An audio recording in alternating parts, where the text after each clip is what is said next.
Welcome to Writer Talks. I'm Elizabeth Ann Atkins, and every week I introduce you to one of the winners of our short story contests who are featured in our international anthology of short story writers. Today, we get the treat of humorist and author Sheila Rosart, who's coming to us live from San Antonio, Texas, to talk about writing and her stories and all of her amazing projects. I'm so excited to talk with you tonight, Sheila. Welcome to Writer Talks. Thank you so much, Elizabeth. It's nice to see you face to face, sort of in person after all these years. Yes, absolutely. I love it. It's so exciting. So, Sheila, you have so many things going on. You call yourself a humorist, and your website, sheilarosart.com, is just so fun because it lists all of your short stories and you're working on novels. And I hope you're still there. I'm here. Technology. Oh, good. Technology is being very strange today. We got Can you hear me gremlins. clearly? I can. Can you hear me? Okay, excellent. Yes, perfect. Okay, good. Thank you so much. Technology in the age of the coronavirus pandemic and Zoom everything is just thankfully cooperating now. So, Yeah. so Sheila, your Yes. winning story in the anthology called Blue Crush is super fun. It's about, oddly, it's like magical realism, right? And it's about people, well, struggling to breathe in some ways, right? Mhm. The air is very toxic. And how interesting that you wrote this probably several years ago, right? I did. And how relevant is it during the coronavirus pandemic? Yeah, really. I mean, technically, she's being evacuated from a planet that's become toxic, so it's a little heavier maybe than the pandemic, but it's actually just about one special moment where something happens, that you're having a bad day and something changes that. So I could be anywhere, but yes, she's being evacuated from a bad situation. I just love the way you wrote it. It's fascinating. You're just such a the acid spew is worse this time. As the blistering geyser shoots into the blood orange colored sky, I despair of ever being happy again. I love it. Such good words and the verbs. And oh my gosh, it's like, what? Thanks. So, and you're welcome. So let's talk about your writing. What Okay. inspires you to write, Sheila? Many things. Sometimes travels where I've been and stuff. Like, for instance, now I'm working on a piece I hope to have published in Nowhere magazine. Nowhere magazine is a literary magazine where they focus on places, and it's got to have your piece, no matter, could be any genre, anything, but it has to have a solid sort of sense of time and place and geography.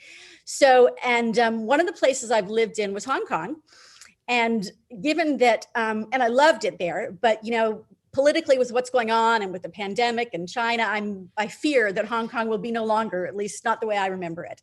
So I'm writing a piece, sort of I don't know, like not an elegy, I guess, because it's prose, but a requiem for Hong Kong and sort of my memories and the things that happened to me when I lived there and how, I hope they last. Oh, So it can be wow. travel, obviously, it inspires me, or a mood, colors. I can wake up with a random image in my head that I want to write about sometimes, that sort of thing. And so So, you have two novels in the works? yes, I do. Can you? One is a humorous, hopefully, I think it's funny, humorous detective fiction novel about a journalist who lives in San Antonio and works for a magazine, basically. But she's more of a investigative journalist sort of thing, and she gets into all sorts of messes and scraps. But primarily, she accidentally solves a lot of things that have to do with sort of climate pollution and things like that. So it's fairly current in terms of its application, hopefully. And the Oh, other one, wow. I just got back from an agent who was, an editor I work with in New York, who I like 2 or 3 edits before I try to submit it to, to anybody. Oh, really? Yeah, I just think it's more professional to submit it if it's been, copy edited and proofed and up the wazoo. So that's my I practice. love that. That's excellent. Okay. It's called Cameo, and it's actually sort of a young adult novel about a girl who summers in Northern Ontario, Canada, in sort of what we call Canadian cottage country, which is actually where I did grow up summering. So, Oh, and she finds an old cameo necklace in a sort of a dusty antique store. ooh. However, it sort of places her in peril. And Oh. yes, she has some visions and sort of becomes the object of serial killer. But don't worry, she saves the day. So Okay, I knew you were going to lighten it up there.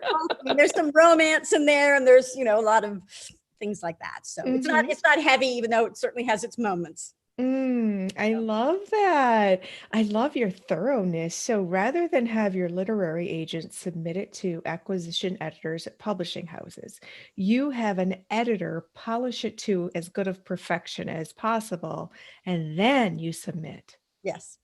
Wow. And so how much change occurs during that editing process? Well, one of the greatest editors I work with is a former Simon & Schuster editor named Marcella Landris. Mhm. And she's lovely. She's very thorough. She gives you sort of an overall critique and copy edits, of course.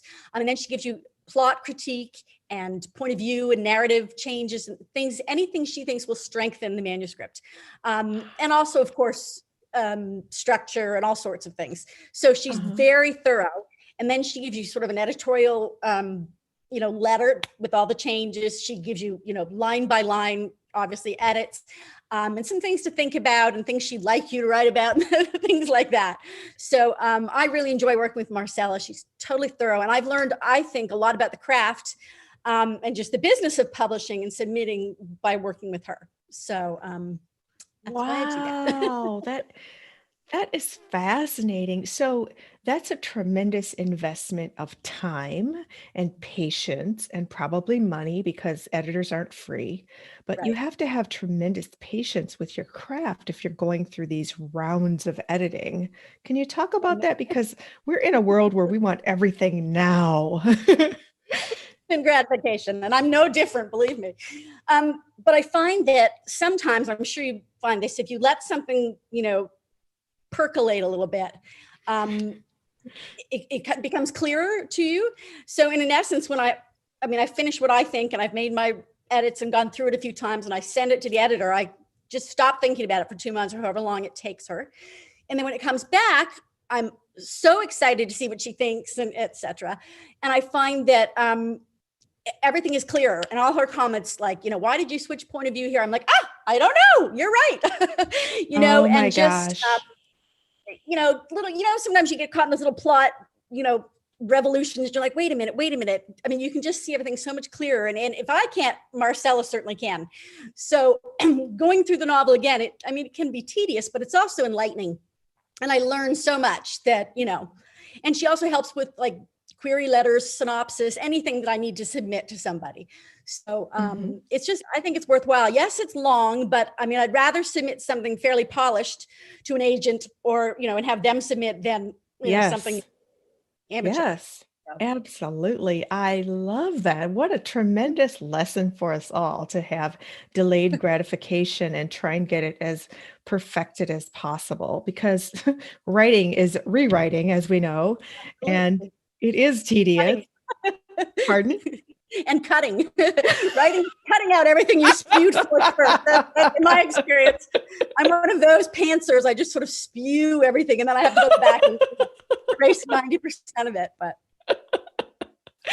It's so fun though. It's such a pursuit of passion. It's because writing is so tedious and so consuming, but so wonderful at the same time. So, Sheila, tell me how you feel when you're writing. for the most part, time flies by when I'm writing. It's fun. It's involves me completely. It could start at breakfast and then it's dinner, when I'm on a roll. Uh-huh. Interestingly, for me, I find that, of course, I write the best stuff, I think, when the sun is shining. I could be having a wonderful roll, I'm writing, and then it starts raining out, and suddenly I'm losing focus, and it's harder for me to concentrate. And then if the sun comes out again, I'm on, and I can, What? and seriously, I think it's seasonal affective disorder or something, but it Oh, truly, see the difference in my writing between a sunny day and a Wow. thundering lightning day. So Uh-huh. on almost everything I write on rainy days, I end up throwing out. So I think I'm right there, But Wow. the things that affect us are, different. But Mhm. yeah. So that's one of the things that sort of gets me. But I find it fun. And I Mhm. love to, try to use the precision of beautiful language to really present something. So I'm painting a picture for somebody, Yes, So, yes. Painting a picture. I love that. And writing with all of your senses yes, is such a absolutely. skill that you convey in the in the story. Your short stories have been Oh, published in many places, and our anthology, our first anthology, is one of them. So we're very honored to showcase your work. thank you. Um, I'm so honored to be here. You guys need thank another you. contest I can enter. We have we have ongoing contests all the time and many more anthologies to come. So please do enter. We love your writing. Oh, thank you. You're welcome. So, what is it that you like about short stories versus novels? Interesting question. Good question. And it took me a long time to wrap my head around the short story. I was like, what? But what happens if I only have 5,000 words? Like, what could possibly happen?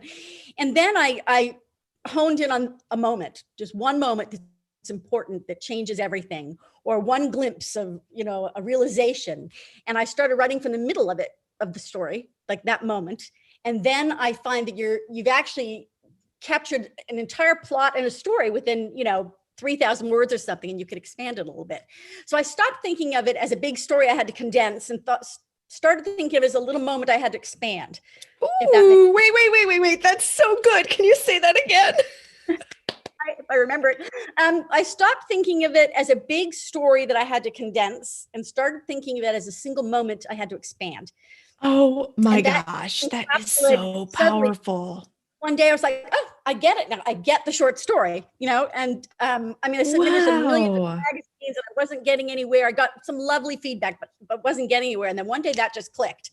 And then I started, getting much better responses. So I kind of found my inner short story, it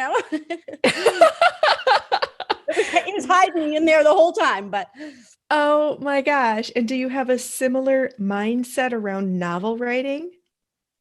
novel writing, I usually, and it sounds silly, but I'm almost always thinking of a place, like a geographical place or setting, Uh-huh.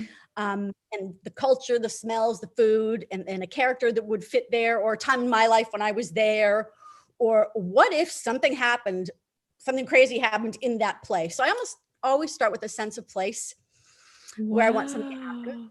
Wow. Uh-huh. Or sometimes I get a character that's just like so, demands to be, created.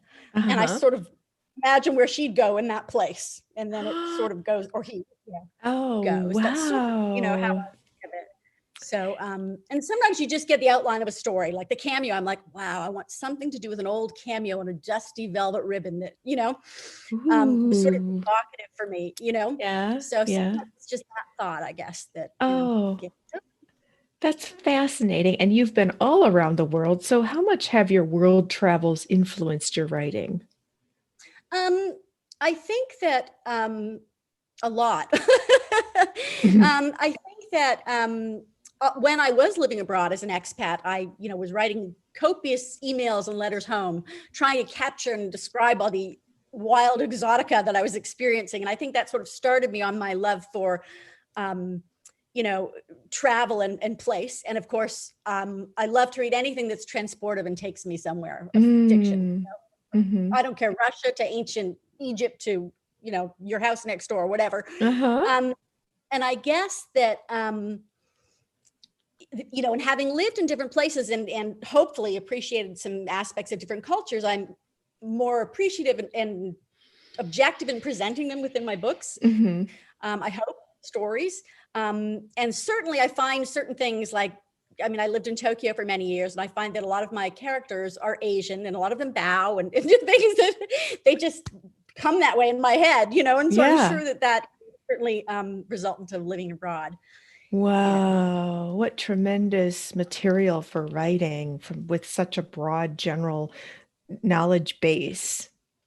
It's so important because in the writing process, you don't have to stop and research. It just all sort of Oh, flows from your and I'm a real memory bank. foodie. So all the food I've eaten in these places almost always plays a large role in whatever I'm writing because they're eating that Oh, food too, you know. So the ooh, tastes and the smells and the, you know. ooh, I love that because you know what? It drives me nuts when someone says, "Oh, the meal was great." And I'm like, "Well, what was great about it?" And not everybody likes to elaborate on the details, but I want to know. I want to smell it. I want to taste it. I want to see it. I want to hear it. So, Yeah, I want to see the honey drizzling on it. I want to yes, absolutely yes, yes. juicy pig. Yes, me too. Yes. Details. I could lose weight if I would just listen to their description instead of eating. But yes, I'm with you. So, Sheila, what's the most delicious meal you ever ate around the world? Oh wow. Okay, ooh, that's a tough one. There's two. Can I tell you about two? Yes. Two that stand out. One was in Normandy in France years ago, like 25 years ago, and I was a vegetarian at the time. And we were staying at a beautiful, beautiful auberge with a famous restaurant. And when the chef heard that I was a vegetarian, he was horrified, you know, ooh la la. He was just like not happy. But he said, "Don't worry, mademoiselle, we'll bring you something." And they brought me, don't laugh, but it was like a poached egg in a Madeira wine sauce or something that with some beautiful chanterelle mushrooms and stuff. And I have never to this day tasted a sauce that was so rich and flavorful with an egg in it. I mean, who knew? But that was like exquisite. I'll never forget it. Wow. And another one, when I first moved to Hong Kong, and now this seems so silly because everybody eats Thai food, but when I first moved to Hong Kong, I went to a restaurant with some friends and they were all having sweet and sour soup. It was a Thai restaurant. And I'm actually fatally allergic to shellfish, so I couldn't have that. And so my friend Sandra, who's Malaysian, turns to me and she goes, "You're going to have some tom kha gai." And I'm like, "Okay, I will." So I'd never had it before, but the combination of the coconut milk and the chicken broth together just blew my mind. Like I was thinking, how could I not have known about this? Oh. The silky mushrooms and everything, and the Mm. kefir lime, like to this day, I mean, I crave it. And after that, we went to Thailand a lot because I really, really love my tom kha gai. But that was Wow. something that the way I cook, Uh-huh. the way I, mix certain flavors. And I think I definitely have a bit of an Asian sensibility to my cooking that was primarily European before. But that meal I'll never forget. Oh, fascinating. Oh my gosh. So have you incorporated those meals into your writing? My kids love tom kha gai is one of my favorite meals to make, and it's always my characters are having something delicious to eat. No matter where they are, I'm like describing food. I don't know. I should probably just be a food writer, but it's a lot of food. And my editor in New York says, "Oh, you make me so hungry." Probably not good in a thriller, but there's recipes in there. Oh, that's so fun because good writing is all about the sensory extravaganza of life. And when you, as a writer, are able to wrap words around those thrilling, delicious moments, it's captivating. And that's why you're one of our winners. But it's So, very difficult sometimes to wrap words around feelings, emotions, mhm. sensations. So, how did you master that? Oh, sorry, I just lost your audio for a minute. How did I? Oh, master Oh, that. master that. Thank you. Well, I don't Mhm. know if I mastered it. Did I? Well, I think practice, like anything, right? Practice, practice, practice. And again, my writing is, I think I'm a visual person and a visual learner. So, one of the first stories I ever wrote was about, I saw this woman on, I don't know if she was in a circus, but on the like trapeze and like flying on Mhm. silks through the air. And so to me, Uh-huh. that was just a visual image. And then I tried to paint it in words. And the Oh, story wasn't that great, but I think as I honed it more and more, and then I practiced with images, trying to bring them to life so that people could see them the way I was seeing them. I mm, think I got better and better and more precise and more mhm, focused on my word choices. mm, So I think again, practice and a love of language mhm, certainly helps. I think. absolutely. So, what's the most challenging thing for you when it comes to writing? Plotting, absolutely What? plotting. Plotting. Plotting. Okay. Yep. I mean, especially in like detective fiction and stuff that I like to write, or murder mystery thrillers. There's so much hinges on that plot and that one piece of evidence, and I have all these charts that, you can fill in from all my writing classes that tell you, this precipitating incident and this, and then you have to make a W, and I'm like plotting and plotting. But it doesn't work for me. I have to sit down and be that character and walk through, and then it comes to me. So for some reason, I can't sit down and organize it all objectively, though I think that would strengthen my plotting. Yeah. I'm just more, what do they call them, pantsers? By the seat of the pants. Right. Just sort of, and I certainly make lists and draw things to work them out, but it's more organic almost. Mm-hmm. I mean, I try to make it a little more, systematic, but maybe it's a combination. Mm-hmm. That's definitely my heart. I'll focus on that the most. Okay, plotting. So what's one secret to success that you'd like to share with other writers out there? Lord, don't give up, I guess. I love that. Just like any dream, I think you got to fight and you got to follow it. And millions, I mean, I was an actress for many years before I moved around the world, etc.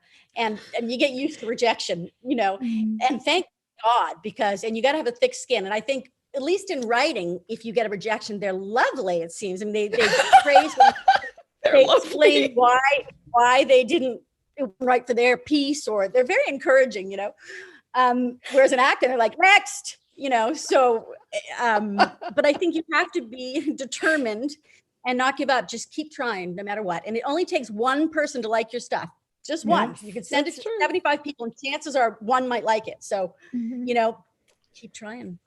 Oh, I love that. Never give up. That's so powerful.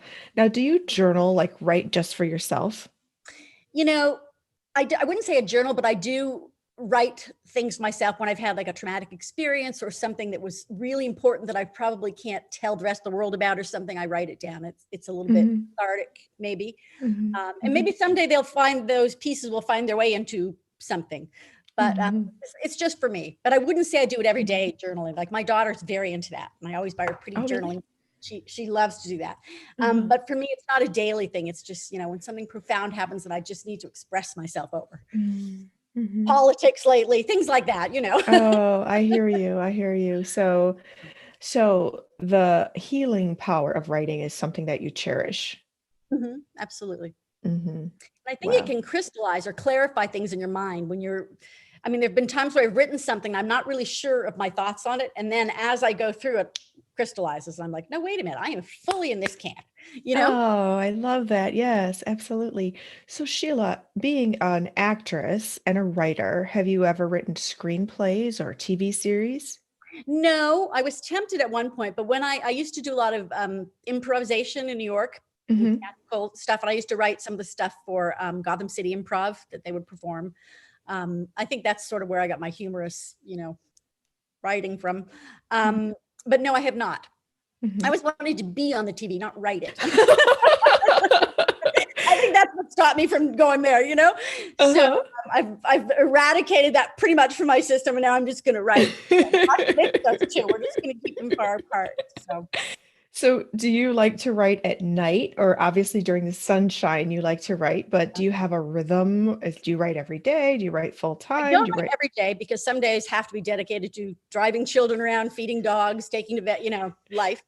But I do try to, my ideal day would be get up in the morning and not work out, though I do every day, and go right to my computer, have a coffee and just start, but normally I have to get up and work out and then deal with email, and then I get started. So, but definitely daytime. At night I'm tired and I just want to zone out and read. Oh, okay. So what do you like to read? Because I think it's this anthology. It says, wait, let me find the quote. It's so cool. Nathaniel Hawthorne said, "Easy reading is damn hard writing." It's true. That is so beautiful. Is that so true? Wow. I didn't know that. That's at the front of the anthology, which Catherine selected, not me. I have here. I bought 10 copies. I have them all over.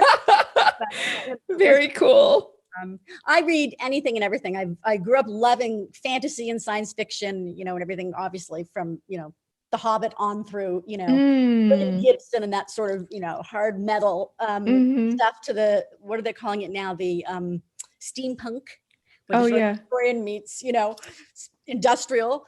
But I used to love, do you remember Victoria Holt novels? Mhm.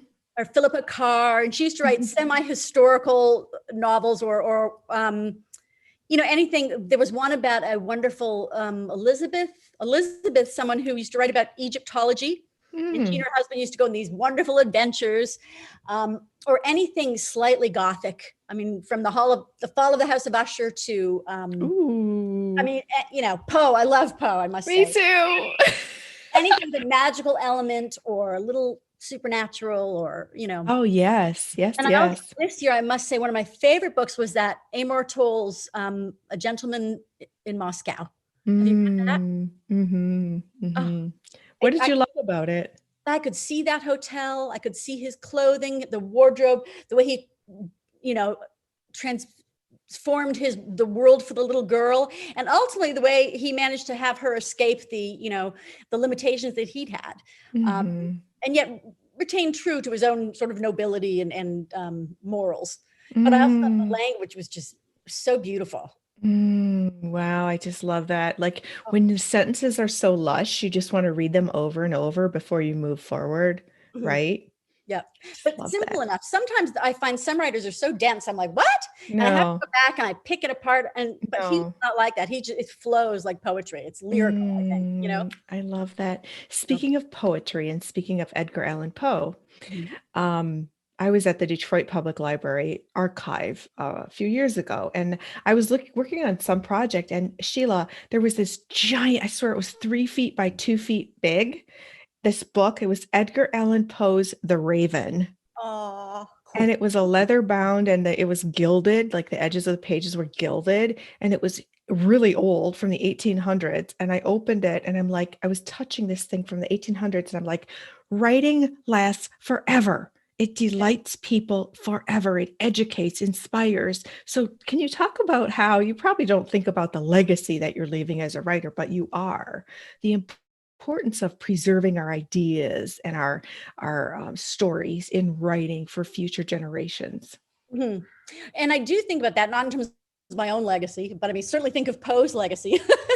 My father used to read Raven as a bedtime story. So my sisters and What? I were like, Oh my gosh. knock, knock, used to terrify us. But I mean, he loved Poe. I think that it's so important, but I also think we can't take it too seriously. There was a science fiction book called A Canticle for Leibowitz I read like way back in university. And I don't know if you're familiar with that, but basically, there's been some sort of dystopic explosion. The world has started anew. And sort of, it's a new medieval era. And this priest finds a writing, which becomes their holy book. And it's like quart of milk, stop at gas station. Like it's clearly somebody's list from, way back when. Uh, And it always makes me laugh when I think about it. We think things are so important, we preserve them, but someday someone else might think they're a shopping list, I mean, they might be their Bible. It's so, I don't know. I try not to take it that seriously, but of course, history also is incredibly important and we learn from it. And when mhm. I think back to all those wonderful books from the 1800s that I read, I'm so grateful that we still have them around. Yes, isn't that awesome? Wow, Sheila. So, what's your big goal? What's your dream as a writer? Um, well, to get these 2 books published for sure, and to be able to write what I want, when I want, and travel the world doing it. So if I Ooh, want a book in Macau, I'm going to go there. If I want to, you know what I mean? And that way I can experience things freshly while I'm writing them or creating them. I oh, think that would be pretty fun. that's amazing. Do you feel that writing is exciting and invigorating? It seems like you do. I do, absolutely. And yes, there's some tedious portions, but like anything, it's still a lot more fun than working out or something. I mean, it feeds my creativity. Mhm. And I guess, I mean, I was used to expressing that as an actress before. And then when that door closed, I guess I needed to, and I always in school and university, I loved writing. That was always my thing anyway. So, but it definitely fuels my creativity and gets me happy for sure. Oh, I can tell. That's so awesome. Is there anything else you'd like to share, Sheila? Oh, I don't know. Not really. Just Mhm. I hope everybody follows their dreams and tries to do that. And the more writers, the better. You know, Yes, going to thank lost you. art, I'm afraid one day. So, I you know, know. I know. That's true. I'll be That's true. texting novels in the future. So I'm really hopeful that doesn't happen. You know? Well, Sheila, I wish you the absolute best success, and I hope to read your two novels published by a major publisher in New York. Thank you Mhm. so much, Elizabeth. You're It was a welcome. You're pleasure welcome. talking to you. You too. You too. So, where can people find you? Well, they can email me, Uh-huh. Sheila at rosart-broadnets.com, Okay. or SheilaRosart.com, my website, Mhm. or that's about it, I guess. Okay. I'll I can put the link in the description. Hmm? excellent. Yeah. Yeah, I'll So put the link in the description box so people can click. Your website's really fun. It has that cool image of you. It says author and humorist or writer and humorist, and it's this lady in this really cool pose. I just love it. I was It trying for totally whimsy. conveys. Hmm? I was trying for whimsy, you Yeah. know. Oh, yeah. I was about to say that. It conveys your really fun personality, your exuberance. All right, Thank you. Sheila, I wish you the absolute best. And thank you for joining me here on Writer Talks. And please write some more short stories and submit them. I absolutely will. Thank you so Okay. much and stay safe. Oh, absolutely. You too, Sheila. Thank you. And Okay, thank bye. you, all of you, for joining us tonight on Writer Talks, where you got to meet the writer and humorist Sheila Rosart, who enchanted us with her stories and her insights about writing. If you'd like to submit a short story to our anthology um, contest, you can do that by going to twosisterswriting.com/contests and submit. We always have contests going, and the winners each month get to be published in our annual anthologies of international writers. I'm Elizabeth Ann Atkins, and every Monday night at 7 p.m. Eastern Time, I interview the winners of our short story contest. This is our first anthology, and this is our second anthology. The third and fourth are in the works right now, and we have the ongoing contest, so more and more writers are submitting stories. We want that to be you, so please do submit. Keep writing, keep dreaming, and have a very wonderful evening. I'm Elizabeth Ann Atkins, and I wish you happy writing and happy reading. If you're finding value in this program, please do like, share, subscribe, comment, and I'll see you next time. Stay tuned for 10,000 Things with me and my sister Catherine, where we talk about the 10,000 things you need to know to write, publish, and promote a book. Because today is the national holiday celebrating the life and legacy of Dr. Martin Luther King Jr., we will be talking about him and what he means to us as writers. Please join us at 8 o'clock Eastern Time right here on the Two Sisters Writing and Publishing channel. And if you're watching the replay, you can just click onto that video and watch it as well.